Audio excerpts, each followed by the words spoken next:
17h07 sur France Inter. C'est l'heure de Par Jupiter avec vous, Charline Vanhoenacker et Alex Vizorek. Bonjour. Bonjour Maïwenn Bordron. Qu'est-ce que vous allez faire là par exemple ? Là par exemple, je vais aller goûter. C'est l'heure du goûter. Mauvaise réponse. Vous allez nous écouter. Pardon. Mais vous pouvez goûter en même temps. Oui, les deux sont pas compatibles. Très bien. Bonne émission. Merci Maïwenn.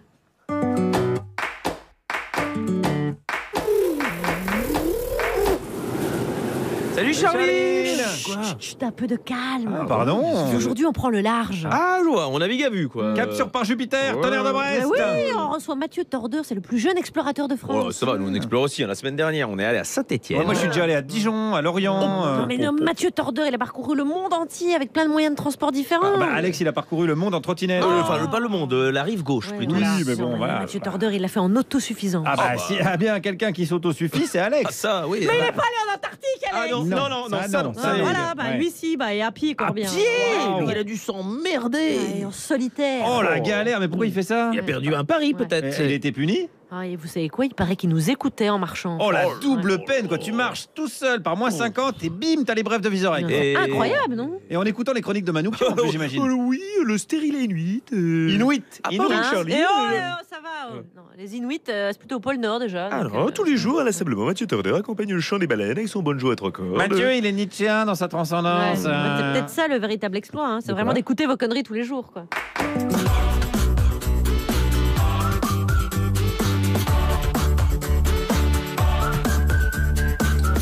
Bonjour la France Inter, bienvenue dans l'Open Space, cet endroit qui assouplit le voile de l'actualité avec le lycra de la blague. Et voici les 3 informations qu'on va retirer de la vente d'ici 18h. Entre Kim Jong-un et Donald Trump, c'est l'amour fou. C'est Hanoï, capitale du Vietnam, qui va abriter leur deuxième idylle, ce qu'ils appellent pudiquement un sommet. Pour parler dénucléarisation, on est loin des anciennes relations américano-coréennes. Il a dit quoi l'autre chinois? Non, il est pas chinois, il est coréen, il nous menace. C'est pas Ok, vous avez raison, je vais exploser. Non. La start-up, c'est ma petite entreprise cool avec des poufs colorés et des baby-foot. Sauf que la start-up exige une croissance ultra rapide et donc des employés particulièrement endurants. Réponds-moi direct. Est-ce que je peux t'appeler n'importe quel jour de la semaine à 4h du matin? Est-ce que tu acceptes de travailler le dimanche, à faire n'importe quoi pour n'importe qui? Est-ce que ça te pose un problème de plus avoir aucune de tes soirées?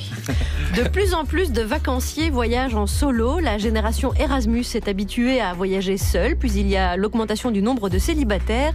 Donc les tours opérateurs adaptent leurs offres. Il y a eu un moment où je me suis sentie tellement seule que je voulais me tuer. Du coup, j'ai mangé les 12 douzaines d'huîtres. Voyage gastronomique donc. Lui, il se retrouve solo quand il a prévu des vacances, mais qu'il a oublié son passeport à la maison. Bonjour Alex Vizorek. Mais n'hésitez pas à raconter ma vie, il n'y a pas de problème. Les gens sont demandeurs. Vous voulez que je raconte la vente de vos vacances? C'est pas Hein intime, ça se va. Autour de la table, une belle équipe, évidemment. À 17h20, le titre de son spectacle, c'est Je demande la route. Autant vous dire qu'elle va bien s'entendre avec notre invité qui adore marcher. C'est Roukiata Ouedraogo, bonjour. Bonjour Alex. De quoi on va parler? Alors aujourd'hui, je vais vous parler du bonnet du chef. Du bonnet du chef, très bien. À 17h30, quand il revient tôt dans le bureau, c'est qu'il a choisi un sujet islam. Eh bien, ce matin, il est arrivé largement avant midi. Bonjour Guillaume Meurice. Ça n'a pas loupé, bonjour à tous. Je vais vous parler de la polémique. non. J'adore les polémiques. L'affaire du hijab de sport de Decathlon. Je suis allé voir des Français qui font bien la différence entre musulmans et extrémistes. Je les mets dans le même sac. Voilà. Ils sont du mal, mais ils essayent bien de faire la différence toujours. Et enfin, 17h40, celui qui voyage également seul pendant de longues heures, mais dans sa tête. Et c'est un sacré périple. Bonjour Hippolyte Girardot. Bonjour. J'ai parlé d'immersion. Très bien. Et voici celui qui va effectuer avec nous une traversée de l'actu. Vous êtes, je vous laisse nous le dire, vous êtes... Mathieu Tordeur. Yes, il est là. France Inter, Charline Vanhoenacker, Alex Vizorek. Par Jupiter. Bienvenue Mathieu Tordeur. Dimanche 13 janvier à 12h15, vous devenez le premier Français et le plus jeune explorateur au monde à avoir relié la côte terrestre de l'Antarctique au pôle Sud en solitaire et sans ravitaillement. Exactement. C'est exact. C'est pas évident parce qu'il y a beaucoup de conditions. C'est vrai que j'étais en solitaire, sans assistance, ça veut dire sans voile de traction, sans chien de traîneau, donc que à la force des jambes finalement, et sans ravitaillement, donc il n'y avait pas de nourriture qui avait été planquée sur le chemin. Donc je tirais dans un grand traîneau tout ce dont j'avais besoin. Mathieu Torder, mais pourquoi vous faites ça? C'est vrai que c'est la bonne question. C'est vrai que c'est la question finalement. Pourquoi? Alors en fait, ça répondait. C'était deux motivations. La première, c'était que je suis fasciné par l'Antarctique et le pôle Sud depuis que je suis jeune, et je voulais en fait voir de mes propres yeux ce continent que je ne connaissais que par des livres, par des films. Donc il y avait un peu cet appel de l'Antarctique. Et alors déçu ou pas? C'est essentiellement blanc, c'est du blanc? C'est essentiellement blanc, c'est un désert. Ouais. Donc, pour le coup, je savais un peu à quoi m'attendre, mais la deuxième motivation, elle était un petit peu plus personnelle, c'était que je voulais faire l'expérience de la solitude sur 2 mois. Je pense qu'aujourd'hui, c'est quasiment devenu un luxe, et je me disais que c'était un petit peu une bonne occasion de faire ça dans un environnement aussi désert, aussi isolé que l'Antarctique. Oui. C'est un métier, explorateur, aujourd'hui? C'est votre métier, parce que vous n'êtes pas à votre premier exploit. Hein. Il y a eu la traversée, alors que je les confonds, la traversée en 4L pour le microcrédit, c'est relier la Chine au Pakistan. Ouais. Il y en a eu plusieurs, c'est vrai, ça fait un petit peu 10 ans maintenant que je pars à l'aventure en 4L, à pied, à vélo, en kayak, en moto. Je multiplie un petit peu les destinations et les moyens de transport. Donc je ne sais pas si c'est un vrai métier. Moi, je me considère plus comme un aventurier. Pour moi, les explorateurs, c'est vraiment des gens qui vont aller explorer un terrain inconnu. Moi, je fais pas ça. Je vais vraiment vivre des aventures pour les partager ensuite en film, en documentaire, en livre, en conférence. Donc c'est un métier, moi je me considère plus comme un aventurier et un peu multicasquette, parce que je fais un petit peu des films, des livres et des conférences. Oui. Alors quand vous reliez par exemple la Chine au Pakistan à vélo, ou que vous traversez l'Asie centrale en 4L, il y a des paysages, il y a des gens. Ici, en Antarctique... Il n'y a personne. Voilà, alors ma question c'est, qu'est-ce qu'on voit ? Qu'est-ce qu'on sent ou ne sent pas? Qu'est-ce qu'on entend ou n'entend pas? Comment décrire ça? Ouais, l'Antarctique, c'est un continent qui est très monotone parce qu'il y a des chaînes de montagnes, mais pour le reste, c'est surtout du désert. Et donc, qu'est-ce qu'on voit? On voit surtout de la glace, de la neige. On voit tout le temps le ciel et la surface, mais c'est un peu comme sur un océan, c'est-à-dire on est au milieu de l'océan, on fait un tour autour de soi, on est vraiment isolé dans cette immensité. La neige ou la surface, elle peut être différente en fonction de l'endroit où on se trouve, parce que le vent sculpte un peu la glace, et donc ça crée un petit peu des vagues glacées qu'on appelle les sastrugi. Ça, c'est un problème parfois quand on tire un traîneau de 115 kg et qu'on veut passer, parce qu'il faut éviter ces espèces de bosses. Ça, c'est pour le paysage. Pour les odeurs, c'est très stérile comme environnement. Il y a très peu d'odeurs. Il y a très peu de couleurs aussi. C'est vraiment du bleu, du blanc, mais c'est un peu une autre planète. Ouais. Mais pas un bistrot, rien. Il y a rien. Ouais. Il y a des animaux, mais ils sont sur la côte du continent antarctique, ces animaux marins, et les seuls hommes qu'il y a, c'est sur des bases scientifiques. Il y a un moment où vous vous dites, plutôt à quel moment vous vous dites, là, ça va quand même être encore bien long? En fait, je réfléchissais pas comme ça. Je prenais vraiment chaque jour comme il venait. L'objectif, c'était d'aller au pôle Sud en 50 jours, parce que j'avais 50 jours de nourriture. Et penser vraiment à l'objectif final, dès le début, c'est quasiment surhumain, inhumain, parce qu'on se dit, c'est pas possible que je vais pas pouvoir faire ça pendant 2 mois. Vous mettez les petits objectifs comme ça au jour le jour. Exactement. Ouais. En revanche, quand on se fixe des petits objectifs, quand on se fixe la prochaine pause chocolat ou le prochain déjeuner. C'est comme moi. C'est comme moi, la machine à café. Et voilà. Et ça fonctionne. Ça marche dans la vraie vie aussi. Mais est-ce qu'à un moment donné, vous vous êtes dit... c'est peut-être une connerie, je sais pas, avoir peur, quelque chose comme ça qui... Non, alors c'est vrai qu'on a le temps de réfléchir et de se questionner, mais jamais je me suis dit que c'était une bêtise. Il y a eu des moments qui étaient très difficiles, évidemment, parce qu'en Antarctique, il y a du vent violent, il fait quand même très froid, il y a des crevasses, il y a des whiteouts, c'est-à-dire des brouillards blancs où on se sent complètement... sans repère, et donc c'est vrai qu'il y a des moments où il faut trouver la ressource mentale et intérieure pour continuer de mettre un ski devant l'autre, mais jamais je me suis dit ça va pas le faire, je vais pas atteindre le pôle Sud. En revanche, j'ai envisagé de demander une assistance de nourriture, parce que les conditions étaient très compliquées cette année, il a fait assez chaud et j'ai été beaucoup plus lent que ce que j'imaginais, parce que la neige était molle, et pour faire très rapide, quand la neige est molle, eh bien le traîneau s'enfonce dans la neige, les skis aussi, et puis on est plus lent. Donc la poudreuse, c'est bien dans les Alpes quand on est on part faire du ski, mais quand on essaie d'aller au pôle Sud... Il a fait plus chaud, on est baigné dans ces questionnements sur le climat. Est-ce qu'il y a vraiment un lien? Vous l'avez senti sous vos skis et vous avez été ralenti par ça? Alors moi, j'ai pas d'éléments de comparaison. C'est la première fois que j'allais en Antarctique, mais j'ai évidemment posé la question aux météorologues qui bossaient au pôle Sud et sur la côte du continent que j'ai pu rencontrer pendant mon expédition, pour leur demander est-ce que effectivement il y a un lien avec le réchauffement climatique, parce que moi j'ai eu du moins 5 degrés pendant 2 semaines et demie, 3 semaines, et j'ai été équipé pour des températures qui étaient 10 fois inférieures, pour du moins 50. Et il se trouve que il a beaucoup neigé neiger. Il neige très peu en Antarctique, c'est censé être le continent le plus sec du monde. Et là, il y avait 30 ou 40 cm de poudreuse, je le disais, et il faudrait que ça s'observe tous les ans pour vraiment établir un lien avec le réchauffement climatique. En tout cas, sur le continent. Après, ce qui est vrai, c'est que l'Antarctique subit de plein fouet le réchauffement parce qu'on voit des pans de glace, des glaciers qui se détachent du continent et qui partent à la dérive. En revanche, sur le continent, moi, les météorologues m'ont dit qu'ils observaient ce phénomène et il fallait que ça se confirme pour le lier directement au réchauffement. Pour conclure cette première partie, vous n'avez vraiment rien croisé de vivant ? Quand même pas à ce point-là. J'ai rien croisé de vivant, sauf des touristes asiatiques en 4x4 au milieu de la traversée. Ouais. Xavier Dupont de Ligonnès. Charmant. Ah mais c'était vraiment 36 jours de solitude qui ont été interrompus par justement par un 4x4, c'est horrible. Alors modifié évidemment avec des énormes. L'angoisse quand vous avez, parce que dans le silence complet, vous nous parliez du silence et du fait qu'il n'y ait pas d'odeur et pas de parfum. Quand vous entendez ça, c'est une hallucination. Déjà, on voit des gros points noirs à l'horizon, donc on se demande ce que c'est, on se demande si on n'est pas taré parce qu'on a vu personne pendant 36 jours. Et moi, je voyais ces gros points noirs, ces points noirs grossir au fur et à mesure, et j'ai réalisé que c'était des 4x4 que j'avais vus en fait au départ, et donc j'étais pas étonné. Mais il se trouve qu'on était un peu sur le même cap, et c'est des 4x4 modifiés. Se faire renverser par une bagnole. En plein milieu de l'Arctique, c'est vraiment pas de peau, quoi. À droite, à gauche, où est-ce qu'il va se con ? Il n'y a pas la tentation de se dire, vous pouvez me déposer quand même un petit peu plus loin. Un petit peu. Heureusement, on s'est croisés, on allait dans le sens, chacun dans un sens. L'explorateur Mathieu Torder, donc on pourra voir un documentaire le 5 juin sur Ushuaïa TV. On pourra voir les images de cette épopée donc dans l'Antarctique et au pôle Sud en solitaire et sans ravitaillement et avec un caleçon. Deux.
Papa's got a brand new bag, et lui, dans son bag, il n'y avait pas grand-chose parce que Mathieu Torder est le plus jeune explorateur au monde à avoir relié la côte terrestre de l'Antarctique au pôle Sud en solitaire, à pied et sans ravitaillement.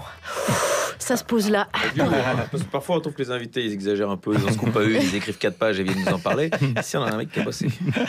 Et qui va se secouer aussi autour de Mathieu Alors Tordeur? ça par contre je peux pas trop vous en parler de l'intimité de chacun, mais il y a Roukiata Ouedraogo, il y a Guillaume Meurice et il y a Hippolyte Girardot. Allez, on secoue l'info au moins. Allez, Plus ça, belle on fait. reste Ça, en on bas fait. sinon. Oui. S'ils veulent un responsable, qu'ils viennent le chercher. Le journal de presque 17h17.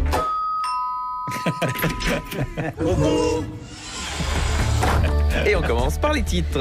Après une semaine en détention, Alexandre Benalla sort de prison, heureux et soulagé. Et ce n'est pas la première fois qu'un type sort heureux et soulagé d'une maison close. Après une violente polémique de plusieurs heures, Ah oui, c'est pas fini encore. Alex Vizorek. Non, pardon. Non, Décathlon, il y a Décathlon, c'est Les Décathlon. polémiques vont trop vite là. Ouais, non, c'est trop, voilà. Après une violente polémique de plusieurs heures, Décathlon a annoncé mardi soir le retrait du hijab de running que la marque souhaitait commercialiser en France. Eh oui, Décathlon a retiré de la vente le hijab de sport, mais je leur fais confiance pour se mettre à commercialiser très rapidement la veste réversible Décathlon. Et les brèves. Oui, je suis heureux et soulagé de vous annoncer qu'il y aura des brèves. Nous, un peu moins. Enfin, il y a moins d'enthousiasme. Il a l'air content. Commençons donc par les premiers mots d'Alexandre Benalla à sa sortie de prison. Oui, je suis heureux et soulagé. Et aussi merci à mon avocate de s'être battue jusqu'au bout. Oui, alors que ton avocate n'aurait jamais eu à se battre jusqu'au bout si tu ne t'étais pas battu au début. Passons au président Oui. de la République. Au sujet des Gilets jaunes, Emmanuel Macron a déclaré « Lorsqu'on va le samedi dans des manifestations violentes, on est complice du pire ». Vous faites pas de vanne? Non, je ne voudrais pas que les gens puissent penser que je suis anti-macroniste. Alors, faut pas faire que c'est vous qui la fassiez. Pourquoi moi je la ferais Parce que vous, les gens savent que vous l'êtes. Donc, on recommence dans l'autre sens. Ah ouais. Macron a déclaré lorsqu'on va le samedi dans des manifestations violentes, on est complice du pire. Voilà, il a demandé enfin que les CRS sont trop violents dans les manifs, c'est tout. Ça, Voilà. c'est excellent. Il y Voilà. avait aussi, Hein je savais pas que les gilets jaunes qui manifestaient le samedi vendaient des armes à l'Arabie Saoudite. Qui étaient Ah bah, pas- ça vous reprend, là. Ah, j'ai pas tenu. C'est Faites anti-macroniste. gaffe, Oui, j'ai faites pas tenu, gaffe, excusez-moi. voilà. Bon, de toute façon, ils s'en fichent, car la popularité d'Emmanuel Macron Et voilà. et d'Édouard Philippe sont en hausse au mois de février. Et voilà, un formidable message d'espoir pour Vincent Lambert. Voilà. Alors, d'un président à l'autre, le livre de François Hollande sera bientôt réédité et il contiendra un nouveau chapitre sur les Gilets jaunes. Et oui, on espère qu'il sera fabriqué en papier recyclé parce que François Hollande, c'est le roi de la récup. C'est vrai qu'il surfe sur tout. Le hein. Kelly Slater de la politique. Passons à autre chose, on a écouté l'antenne ce matin. Oui, toujours intéressant d'écouter France Inter, hein, parce que voilà, parfois vous passez à côté, mais il se passe des choses, notamment à la matinale. Mathieu Vidard et son édito carré. Ce matin, le thème. Vous nous parlez des mœurs très particulières du canard. Oui, et ce grâce aux recherches menées par l'ornithologue américaine Patricia Brennan, qui a fait de la sexualité du canard son principal sujet d'étude. Alors on apprend déjà qu'il y a une dame qui a consacré sa vie à la sexualité du canard, et elle a bien fait. Le mâle entre dans une période d'érection dite explosive. En moins d'une demi-seconde, l'oiseau déploie sans prévenir son organe en forme de tire-bouchon. Les scientifiques ont enregistré des mensurations qui dépassent l'entendement. C'est ainsi qu'a été déniché dans les lacs argentins un petit canard qui possède un véritable attribut de pornostar avec une longueur atteignant les 42 cm. Bah, 40, ça fait rêver. Et ben le meilleur est à venir. Chez les canards colverts, littéralement enivrés par le gonflement de leurs testicules qui augmente de 220 fois leur volume. 220 fois. Imaginez si les couilles de Nicolas Hulot avaient connu ça quand il était ministre de l'écologie, on aurait tous des toilettes sèches. Allez, les brèves. Allez, les brèves. Japon, un enfant né à 268 grammes, le bébé quitte l'hôpital en bonne santé et les médecins auraient d'ailleurs déclaré jamais vu un spermatozoïde aussi en forme. La dernière. Et la dernière, Gers, un chasseur vise un sanglier. Il tire sur une voiture avec 3 enfants à bord. On est à un stade où les chasseurs renouvellent plus vite les bévues que moi les vannes sur le sujet, donc je peux en faire. Merci Alex. L'explorateur Mathieu Tordeur avec nous. On va aborder ce premier sujet de politique internationale. 8 mois après leur premier rendez-vous à Singapour, Kim Jong-un et Donald Trump se retrouvent aujourd'hui à Hanoï. Le thème de leur rencontre, la dénucléarisation de la Corée du Nord. Et quand ces deux-là se rencontrent, on se dit que c'est sacrément flippant en 2019. Voici un extrait de leur dialogue. Évidemment, avec des moyens pareils, moi aussi j'y arrive. Oh, ce n'est pas qu'une question de moyens. Si. Non. Si. Oh non. Si. Non. Si. Non. Si. Non. Ce n'est pas une question de moyens. Point à la ligne. Si. Non. Si.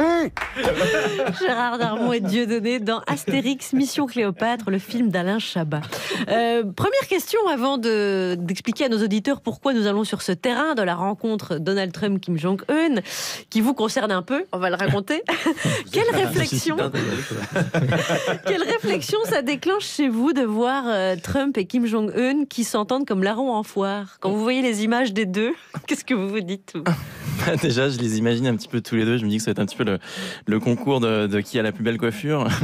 Mais non, mais je sais pas trop. Je pense que le fait qu'il y ait un rapprochement, c'est plutôt une bonne chose. Après, c'est vrai que c'est deux personnalités plutôt assez explosives. Donc, faut voir comment ça évolue. Assez clownesque aussi, peut-être. Ouais, ça porte. Est-ce que vous êtes coupé totalement de l'actualité quand vous êtes parti aussi longtemps? Ouais. Parce que peut-être ils s'entendaient pas avant que vous partiez.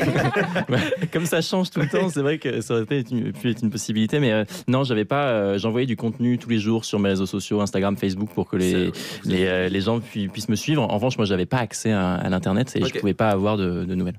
Alors, Mathieu Torder, on a choisi ce sujet notamment aussi parce que vous avez participé à un marathon en Corée du Nord.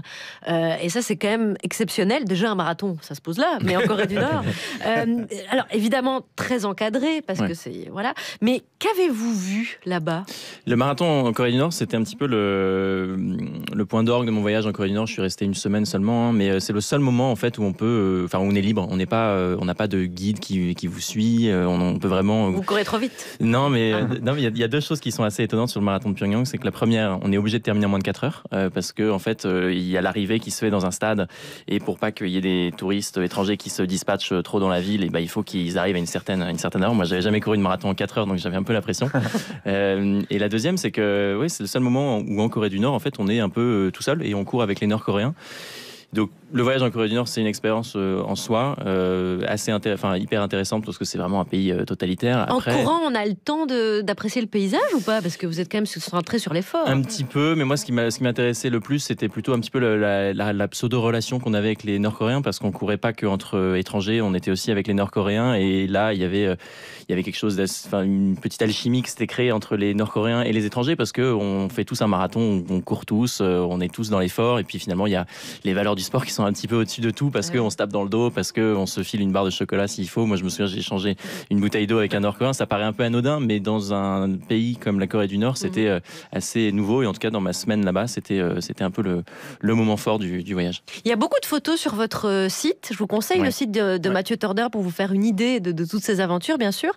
Quand on prend des photos, on est un peu considéré comme suspect. C'est un peu borderline, parce que normalement il y a des photos qui sont pas autorisées vraiment. Par exemple, faire des photos des gares, faire des photos des policiers, on n'a pas le droit de les faire. Donc moi j'étais assez discret, j'ai réussi à en faire quelques-unes, mais c'est vrai que quand on se balade, on a toujours un guide qui ouvre, un guide qui ferme pour pas perdre des gens, mais aussi pour vérifier que tout le monde se comporte bien, aussi pour que chaque guide vérifie sur l'autre guide s'ils disent pas des saletés sur le régime. Donc c'est quand même un climat très pesant. Moi, il faut dire que quand je suis retourné... C'est bien organisé, on peut dire. Mais c'est très bien organisé. C'est ce qu'on voit sur vos photos, Mathieu Torder. Ce qui frappe quand on les regarde, c'est que tout est extrêmement propre, rangé, droit, soigné. Et c'est là qu'on se rend compte que c'est flippant. Que nous, on peut râler parce qu'on voit un papier par terre, mais que finalement, le papier par terre est rassurant s'il est là. Et après ce qu'il y a sur mon site, c'est que ce que j'ai vu moi, donc c'est que la réalité qu'ils veulent bien nous montrer. Il faut bien avoir conscience que c'est pas la réalité de la Corée du Nord que j'ai vue. Si on autorise des touristes étrangers à aller en Corée du Nord pour faire un marathon ou aller visiter Pyongyang ou d'autres villes, c'est parce qu'on nous montre que le vernis, que la surface. Bien sûr. Eh bien, allez voir les photos de Mathieu Torder sur toutes ses expéditions, et notamment en Antarctique, car il en revient à peine. À côté de vous, allons géographiquement dans une contrée beaucoup plus chaude, avec Roukiata Ouedraogo. C'est moi. En Afrique, nous avons le respect des anciens, garant de la tradition et porteur de la sagesse ancestrale que véhiculent les rares et précieuses paroles. Ils savent faire les justes arbitrages et prendre les décisions utiles à la communauté. C'est beau, non? Magnifique. Il ne manque plus que le léopard mollement allongé sur la branche d'un baobab, trônant sur une savane enveloppée dans la douce lumière dorée des magnifiques couchers du soleil. Ô nature triomphante, ô Afrique éternelle. Je blague. Les derniers léopards sont dans le viseur des derniers braconniers, dont il faudrait d'ailleurs envisager la reconversion après l'effondrement de la dernière espèce. Quant aux vieux chefs, eux, attention, je ne parle pas des chefs de village traditionnels qui se battent au quotidien pour les communautés. Non. Je parle des gros vieux chefs qui passent leur temps et le nôtre dans leur palais présidentiel à s'accrocher à leur fauteuil en bradant leurs bijoux de famille, pétrole, or, métaux rares, forêts primaires, gestion des ports, etc. Pourtant, ce qui fait la richesse et l'avenir de l'Afrique, ce ne sont pas ces bijoux de famille. Non. C'est sa jeunesse. Cette jeunesse remuante et impatiente pourrait bien, à la faveur d'un printemps, bousculer un peu les vieux chefs s'ils s'avèrent incapables d'arbitrer justement et de décider utilement. Imprévisible jeunesse. Un vieux mâle dominant, ça peut chuter. Ça peut se casser un os et perdre son bonnet du chef. C'est arrivé chez moi en 2014. En France, c'est différent. C'est un jeune président qui s'accroche à un cocotier secoué par une population vieillissante. Car de vous à moi, le mouvement des Gilets jaunes est plus l'expression d'une colère du second, voire du troisième âge que du premier. Mais un autre mouvement, la grève scolaire hebdomadaire des jeunes européens contre le réchauffement climatique, devrait aussi attirer notre attention. Certes, quand elles ne traduisent pas une certaine confusion mentale, hashtag le pacte de Marrakech, hashtag on fout le feu à l'Assemblée nationale, hashtag les juifs dehors, hashtag la terre est plate, les revendications des Gilets jaunes sont évidemment légitimes. D'ailleurs, exigences sociales et écologiques sont complémentaires. Mais je vous parie un poulet brisé que, dans 50 ans, le plus gros des défis, les plus urgents seront les questions de réchauffement climatique et d'avenir commun durable. Les étudiants aujourd'hui l'ont bien compris. Et si la sagesse avait changé de camp et était maintenant aux côtés de la jeunesse? C'est beau, non? Il ne manque plus que le visage en gros plan d'une jeune étudiante de 20 ans regardant vers l'avenir, l'œil confiant et le sourire aux lèvres, enveloppée dans la douce lumière dorée des magnifiques levées de soleil. Oh, jeunesse éternelle! Oh, humanité sauvée! Mais quand un jeune président use son vieux ministre de l'écologie jusqu'à la démission, nous nous demandons si le manque de clairvoyance est lié à l'âge des chefs ou à l'exercice du pouvoir lui-même. Car, comme dit tonton Théophraste, quand le bonnet du chef est trop grand pour sa tête, il finit par lui tomber sur les yeux. Et c'est généralement la cause de son aveuglement. Roukiata Ouedraogo, merci. Vous jouez votre spectacle à Sainte-Geneviève-des-Bois le 8 mars, journée de la femme, et à Villeneuve-Saint-Georges le 15 mars. Je demande la route, ça s'appelle. Merci.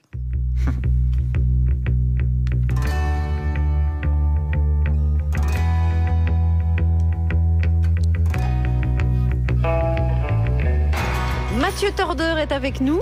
C'est l'explorateur, le premier français et le plus jeune explorateur au monde à avoir relié la côte terrestre de l'Antarctique au pôle sud en solitaire, sans ravitaillement, à pied. Mais un peu avec par Jupiter, il paraît. C'est qui est dingue. C'est fou. Et les podcasts de France Culture, nous a-t-il dit. On est très fiers. Vous êtes sur France Inter. À certaines heures de la nuit, je fais le rêve prémonitoire de ta silhouette qui s'enfuit au volant d'une Jaguar noire. J'ai beau partir à ta poursuite, tu joues la fuite de l'air. À chaque fois tu t'éclipses, flottant dans les vapeurs d'éther.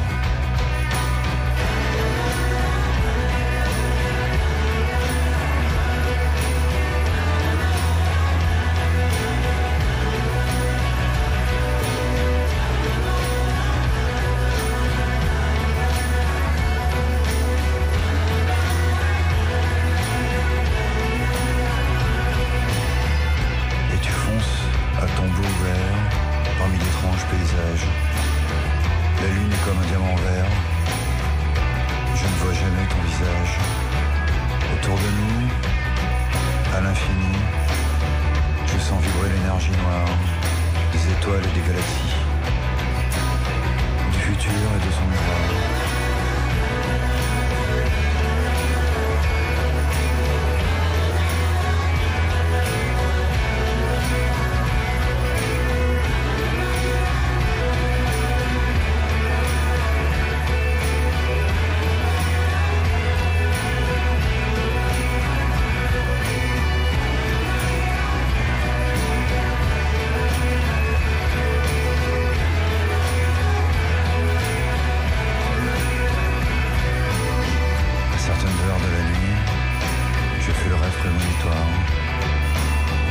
vois ta silhouette qui s'enfuit au volant d'une Jaguar noire. J'ai beau partir à ta poursuite, tu joues la fuite de l'air. À chaque fois tu t'éclipses, flottant dans les vapeurs des terres. Autour de nous, à l'infini, je sens vibrer l'énergie noire, des étoiles et des galaxies, du futur et de son miroir. Mais moi, tel un vieux pharaon, je pèse le pour et le contre. Car lorsque tu franchis le pont, les fantômes viennent à ta rencontre.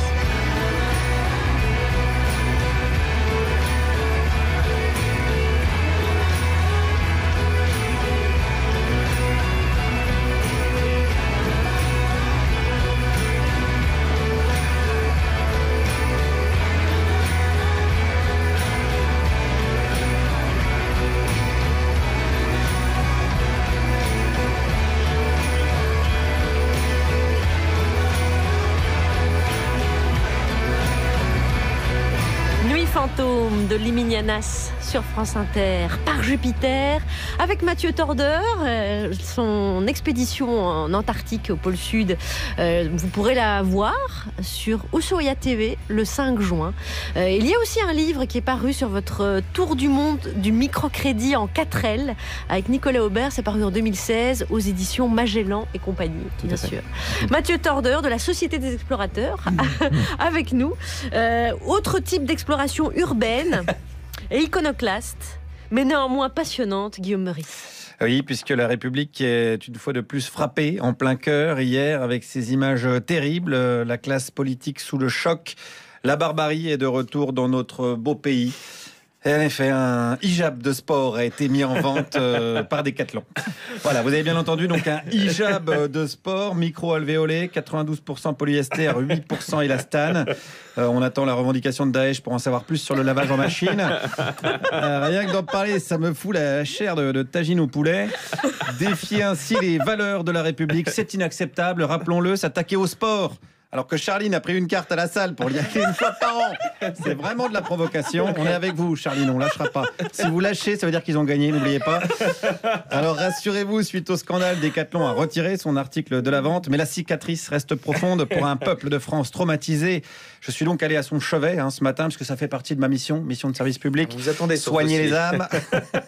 Et on commence avec ce monsieur sous le choc, mais soulagé. Je suis très content que ça soit retiré. Quand on fait du sport, on n'affiche pas ses convictions. Le sport, c'est la liberté pour tous et d'abord la liberté pour les femmes. Est-ce que la liberté, c'est pas de pouvoir s'habiller comme on veut ? Il y a des limites en France. Mais est-ce qu'en France, c'est interdit ? Non, c'est pas interdit. Non, mais est-ce que c'est pas un problème d'interdire quelque chose qui n'est pas interdit par la loi ? Écoutez, on commence comme ça et on ne sait pas où on finit. Peut-être un jour, il y aura des babouches de running ? Voilà. Voilà, évidemment, le risque est grand d'avoir des babouches de running. Et puis après, vous connaissez l'escalade, le kéfier de badminton, le turban de curling. Donc méfions-nous. D'ailleurs, puisqu'on parle de sport et de vêtements, j'ai rencontré un autre Français. Ils ont qu'à acheter une combinaison de plongée, puis ils ont leur handicap. Qu'est-ce qu'ils viennent nous faire chier ? Non, si tu veux rentrer ici et puis tu vas rester chez toi entre vous. Écoutez, je crois que de toute manière, ce que je pourrais en dire, ce serait pas publié, donc ça sert à rien qu'on continue. Ah voilà, ça c'est le problème du Français qui est trop modeste. Il ne croit pas assez en son potentiel, mais moi j'ai tout de suite senti que c'était un homme de solution que j'avais devant moi. On remplace le handicap par une combinaison de plongée, ça au concours Lépine, c'est premier prix, avec la mention du commandant Mohamed Cousteau. Alors, ce monsieur, il était non seulement contre le voile, mais également contre les hommes en djellaba, parce qu'il en a rencontré. Je dis, mais qu'est-ce qu'il vient foutre ici, le mec ? Je dis, dans quoi il va bosser dans ces conditions ? Il est juste là pour exister en France, quoi. Je veux dire, qu'est-ce qu'il apporte à la communauté, ce mec-là ? Si ça se trouve, il est ingénieur. Peut-être. Si ça se trouve, il est médecin. Oui. Si ça se trouve, il peut vous sauver la vie si vous faites renverser par une bagnole. Oui, il va me sauver la vie. Il me laisse mourir, c'est pas grave. Voilà, des gens qui préfèrent mourir plutôt que d'être soignés par un homme en djellaba. Elle est là, la fierté de ce pays, ce sens du sacrifice bien français. Alors, j'ai pas osé lui dire que Louis Pasteur était barbu, parce qu'il aurait pas fait son rappel BCG.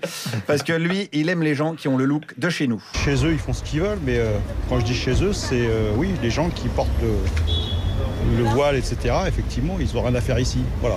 Il y a des musulmans qui habitent en France quand même, non ? Qui habitent, oui. Moi, je suis pas raciste. Voilà. Et en plus, il est pas raciste. Hein. C'est ça qu'il faut bien comprendre. Il est pas raciste du tout. Il aurait pu, mais non. Non. Alors, je dis pas qu'il a un poster de Malcolm X dans sa chambre, mais il est pas raciste. Il veut juste que les femmes puissent s'habiller comme lui, il a envie, hein, bien sûr. D'ailleurs, les femmes, j'en ai rencontré aussi. Moi, quand je vais à l'étranger, si les gens ont un uniforme ou quelque chose, je fais la même chose, mais je ne l'impose pas. Mais les femmes qui portent le voile, est-ce qu'elles vous imposent vraiment quelque chose? Non, j'en connais pas. Voilà, c'est mieux de se tenir à l'écart, évidemment. Je vous rappelle que la religion musulmane est contagieuse. Vous écoutez du Faudel, hop, le lendemain, vous faites une prière sur votre tapis de bain. Mathieu, vous êtes tombé dedans. J'ai vu les images de votre burqa là au pôle sud. On voit que les yeux, c'est dramatique. Salauds, ils vous ont eu avec leur mosquée igloo. C'est vraiment une maladie grave. D'ailleurs, ce monsieur a peur d'attraper cette maladie. Ça me paraît pas normal parce que on est quand même en France, ils sont pas chez eux, enfin pas entièrement. Ils sont pas entièrement chez eux. C'est un pays qui s'appelle la France, qui ne s'appelle pas encore. Il s'appellera, quand je serai mort, il s'appellera autrement. Voilà, il avait envie de dire quelque chose. La musulmanie, certainement. Ou la Wallonie, vu comment ils nous colonisent, ceux-là. Il n'y a qu'à voir Vizorek, le Leni Riefenstahl du point Godwin. Il est partout, c'est flippant. Concluons avec ce même monsieur qui, selon lui, défend vaillamment la laïcité. D'ailleurs, qu'est-ce que c'est la laïcité? Je ne sais pas à quel point de vue vous voulez dire pas de laïcité. Le mot laïcité. Le mot laïcité. La définition, quoi. Laïcité par rapport à religieux ou par rapport à quoi? Laïcité par rapport à religieux, ouais. Moi, je pense que... Je vois pas ce que vous attendez de moi. La définition de la laïcité. Je n'ai pas de définition de laïcité, je vous donne la... Est-ce que vous vous définissez comme laïque? Oui, bien sûr. Mais vous connaissez pas la définition de la laïcité? Non, pas forcément. Voilà, on va pas commencer non plus à s'emmerder avec les mots et ce qu'ils veulent dire. Bref, vous l'avez compris, la République a encore une fois été frappée en plein cœur par des gens qui n'ont toujours pas bien pigé le principe de la laïcité. Guillaume Meurice, merci. Et donc ça a été très vite ce matin pour trouver ces gens. Là, l'islamophobie, oui. C'est malheureusement... C'est pas très long. Merci Guillaume. Enfin, merci. C'est jamais sûr de dire merci dans ces cas-là. 17h43 sur France Inter, en compagnie de Mathieu Tordeur, l'explorateur. À venir, Hippolyte Girardot. Et abordons ce sujet. Tout le monde n'est pas fait pour travailler dans une start-up, semble-t-il, parce que ce sont des structures au départ fragiles, peu rentables et qui demandent donc une croissance ultra rapide. Alors, on se fait une idée du quotidien des employés dans ces cas-là. Il faut être autonome, polyvalent, flexible et même résilient. On ne vous parle même pas d'ambition, cela, ça va de soi. Vous vous souvenez de cette citation d'Oscar Wilde? Vise la lune, car en cas d'échec, t'atterris dans les étoiles. Ah oui, c'est très joli. C'est de la merde. Aujourd'hui, on vise la lune et ce soir, on pique-nique dessus. Un marin, ça laisse ses problèmes sur le ponton. En d'autres mots, je veux pas en entendre un moufter entre deux vagues. Thierry Lhermitte, dans Ma famille t'adore déjà, où il fait le parallèle avec l'aventure un peu. C'est le dossier d'Alternative économique avec ce sujet sur des salariés essorés. Au-delà de l'image d'entreprise cool, les startups sont quand même un lieu qui peut être parfois violent parce que c'est assez fragile comme structure et qu'il faut une croissance rapide. Alors, vous faites des conférences en entreprise, Mathieu Tordeur. Quel parallèle il y a vraiment à faire, sans bullshit, entre vos exploits d'explorateurs, vos grandes traversées en solitaire, ici, ou vos traversées au Sahara, en Asie, etc., et le travail en entreprise dans des bureaux? Alors, sans bullshit, moi, je me considère un petit peu comme un entrepreneur, en fait, parce que tout ce que je fais, je dois trouver des partenaires, des sponsors, faire de la com, me vendre. Moi, je passe mon temps, justement, à soit préparer mes aventures, soit à en parler, et finalement, très peu de temps à faire les aventures. Donc, je suis beaucoup au téléphone, à faire des mails, à faire des tableurs Excel, donc un petit peu comme des entrepreneurs, des gens en start-up. Donc, le discours que je peux porter quand je fais des conférences en entreprise, il est assez audible, en fait, parce que moi, mon quotidien en expédition, c'est de prendre des risques, c'est d'aller chercher un petit peu la performance, de me motiver, et toutes ces thématiques en fait résonnent bien pour des salariés, pour des chefs d'entreprise, pour les entrepreneurs. Et donc ce que je fais en entreprise, c'est ça, j'essaye de puiser un petit peu dans mes enseignements, dans mes expéditions à droite à gauche, pour essayer de donner un petit peu des bonnes pratiques ou des conseils dans des conférences que je fais dans le milieu de l'entreprise. Ouais. Donc il y a des gens qui se projettent en vous, qui disent moi aussi je suis pour la performance, moi aussi ma journée c'est une grande traversée en solitaire. Je sais pas, peut-être qu'il y a des gens qui ont des difficultés peut-être au boulot et qui peuvent voir un petit peu dans les efforts que je fais ou les objectifs que je me fixe une forme d'inspiration, de motivation peut-être. Cette volonté sans faille, est-ce que ça se travaille? Est-ce que vous apprenez aussi ça peut-être aux gens à persévérer? Ou c'est inné? Ou c'est les deux? Ah, je sais pas. Je pense que c'est peut-être un petit peu des deux. C'est aussi du travail. Moi, ça a été un cheminement. Je me suis pas réveillé un matin en me disant ouais, moi aujourd'hui, je vais partir au pôle Sud, en Antarctique, tout seul. C'était vraiment un rêve que j'ai nourri avec différentes expéditions. J'ai travaillé en m'entraînant beaucoup en Arctique, au Groenland, au Svalbard, en Norvège. J'ai fait beaucoup de courses d'ultra-distance à pied, à vélo, en Ironman. Donc tout se construit. Et je pense que c'est peut-être aussi une passion. Enfin, je pense que quand on a la passion, qu'on a le travail, et ça fonctionne. Ouais. Justement, cette passion-là, vous avez sans doute dû la créer par opposition à cette vie de bureau que peut-être vous avez rejetée des gamins en disant moi je suis Christophe Colomb plutôt que Bill Gates, quoi. Ouais, alors moi ça s'applique justement dans les aventures à caractère géographique. Donc quand j'ai envie d'aller traverser un fleuve, traverser un désert, une chaîne de montagnes, ce que vous voulez, mais c'est peut-être en opposition, je sais pas, en fait c'était peut-être plutôt une quête de liberté. Enfin, je voulais vraiment disposer de mon temps, un peu comme quelqu'un qui crée sa start-up finalement. Alors finalement, quand on crée sa start-up, peut-être qu'on a moins de temps que quand on est salarié, c'est un sujet, mais moi ça répondait surtout à une envie de liberté, de disposer de mon temps, de faire un petit peu ce que je veux. Si par exemple vous avez des enfants, je sais pas, mais si vous êtes amené à en avoir, est-ce qu'il vous dit moi mon rêve c'est de faire de l'audit?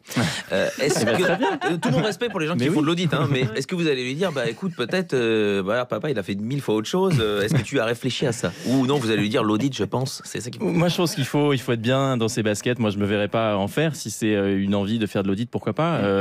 Après je pense qu'il faut faire son choix aussi en fonction de ses ambitions, de pas faire des choix par défaut. Alors c'est pas forcément évident, mais moi je fais ce métier-là parce que je sais faire que ça finalement. Je suis pas capable de faire de l'audit. L'audit c'est une aventure humaine. Voilà. C'est aussi le collectif qui compte et bien sûr atteindre un but là-bas si les gens au loin. L'audit, moi c'est pas ça que je voulais dire, mais pas. De toute façon dans les startups on est plus salarié, on est partenaire d'une aventure. Voilà le lien. C'est Mathieu Torder avec nous. On est parti très très loin, un petit peu comme s'il fallait rejoindre Hippolyte Girardot quelque part.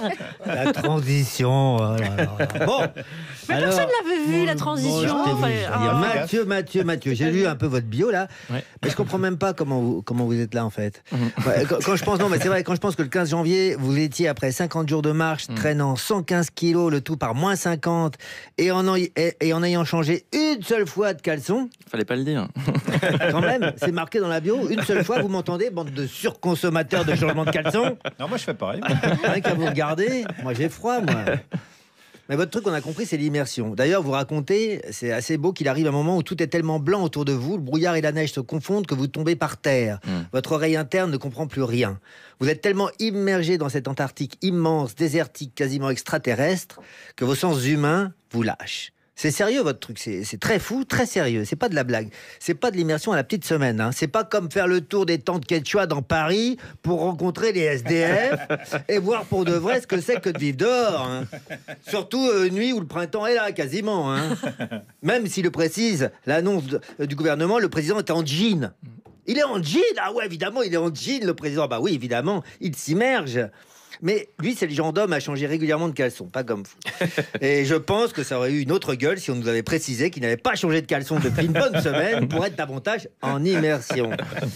Alors, une autre immersion que j'ai lue dans le JDD qui est à venir, c'est je crois que c'est fait hier d'ailleurs, la ministre des Transports va passer 24 heures dans le système ferroviaire. Elle va faire des réunions, des visites de gare et des réunions. Et des réunions. Et précise l'annonce, précise l'annonce tout de même, elle va passer la nuit sur un chantier de travaux en réseau. Alors évidemment, si elle passe la nuit, ça, c'est de l'immersion. On sent que ce gouvernement a trouvé la parade à ce qualificatif de gouvernement des riches, loin du vrai peuple et des vrais problèmes. On sent que ce gouvernement n'aime pas du tout le titre du livre de François Ruffin, La France que tu ne connais pas. Il veut lui montrer à la France qu'il la connaît. Alors là, moi, je dis, doucement, faut pas s'emballer, faut faire ça tout doux, on va faire ça professionnellement. Hein.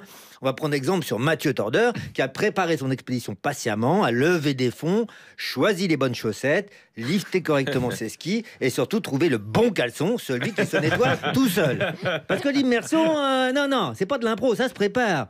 Et ensuite, ça se vend. Et on va prendre exemple sur les pros.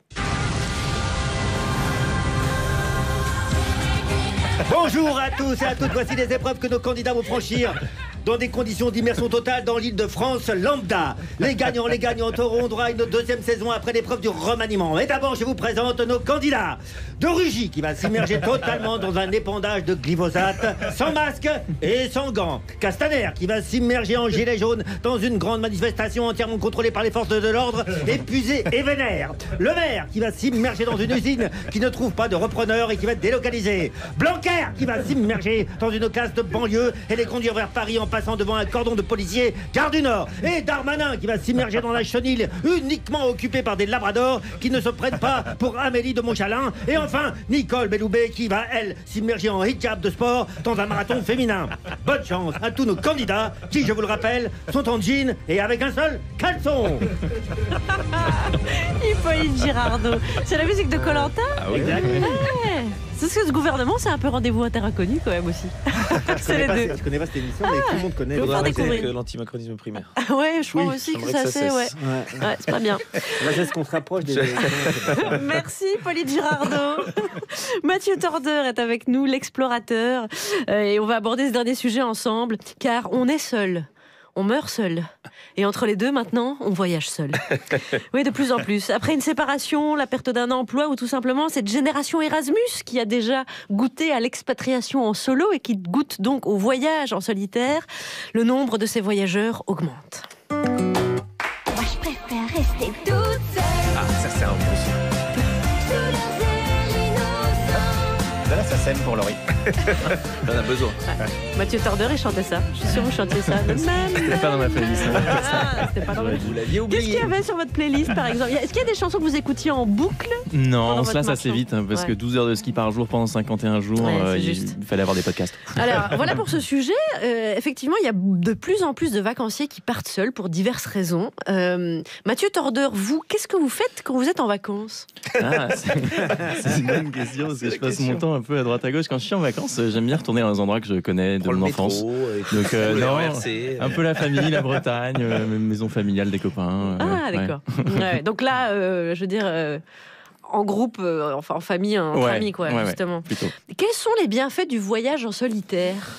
Moi, je pense que quand on voyage seul, c'est un voyage un peu avec soi-même aussi, parce qu'on apprend quand même pas mal de choses sur soi. On est beaucoup plus ouvert aux autres. Moi, quand je pars seul, en tout cas, je pars pour ne jamais l'être. J'aime pas être seul au resto, aller seul prendre un train ou quoi que ce soit. Donc l'idée, c'est de toujours partir pour faire des rencontres et dire oui un petit peu à tout. Donc je pense que les gens qui partent seuls, ils partent surtout pour... je conseille. Très très belle destination pour ça. C'est vrai, à part votre voyage en Antarctique, vous étiez seul. Quand vous menez des expéditions, par exemple l'Asie centrale à vélo, etc., vous rencontrez... Quand on voyage seul, on rencontre un max de personnes. Ouais, et puis moi je pars souvent avec des objectifs photographiques. J'étais parti au nord de l'Irak faire des photos, au Pakistan aussi, en Asie centrale, pour en fait faire des photos, rencontrer du monde. Et c'est les meilleurs moyens en fait, plutôt que de débarquer à 4 copains. C'est compliqué de faire des rencontres un peu sincères, de prendre le temps de les faire quand on est plusieurs. Donc quand on est tout seul, je pense qu'on part avec un objectif perso ou un objectif de photo comme je le fais. Quand on est à plusieurs, c'est plutôt une aventure commune, une histoire d'amitié entre plusieurs personnes qui se créent ou qui se développent. Le voyage seul paraît égoïste sur le papier, mais le résultat, c'est que justement, c'est la manière de rencontrer les autres.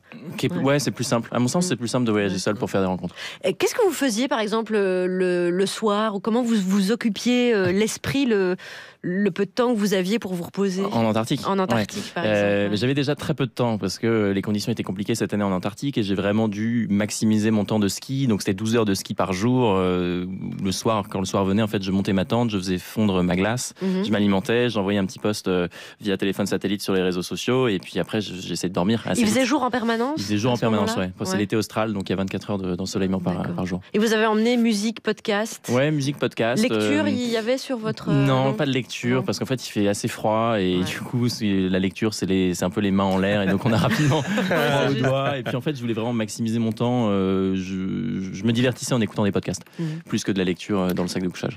Mathieu Torder, jeune explorateur avec nous. On va vous proposer de faire quelque chose que je ne sais pas si vous avez déjà fait, de comédien un petit peu. Ah non. Et attention, c'est pas n'importe quelle exploration qu'on va faire. Laurent Wauquiez a passé plus de 20 heures au salon de l'agriculture, en 2 jours, faut quand même le dire.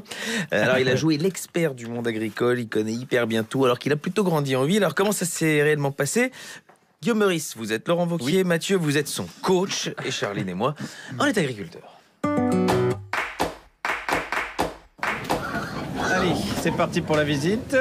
Oui, mais c'est quoi cette tenue? Ah bah oui, j'ai voulu faire local. Avec une salopette et un chapeau de paille? Bah ouais, parce que dans le livre de ma fille, les fermiers, ils sont habillés comme ça. Donc Ah, mais non, ça c'est pas possible. Non, on s'en fiche. Ce qui compte, c'est que je batte le record de Macron.